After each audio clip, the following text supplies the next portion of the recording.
saran saçlara ne deyim kime? Beni bu hallara salan utansın.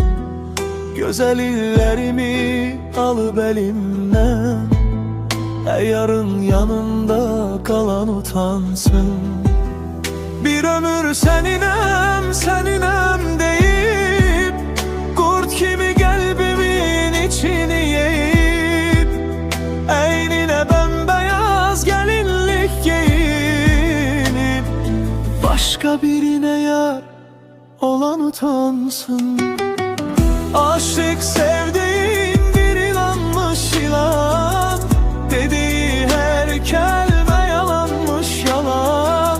Seni yad ellere gürbete salan, eleyen ömrümü talan utansın. Aşık sevdiğin bir inanmış ilan, dediği her kelime yalanmış yalan.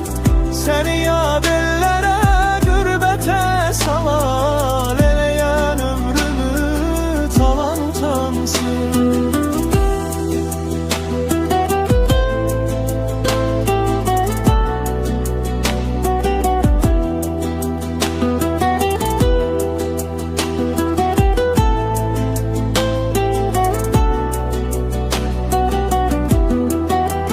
Bir ömür seninem, seninem deyip kurt kimi kalbimin içini yiyip, eynine bembeyaz gelinlik giyinip, başka birine yar olan utansın.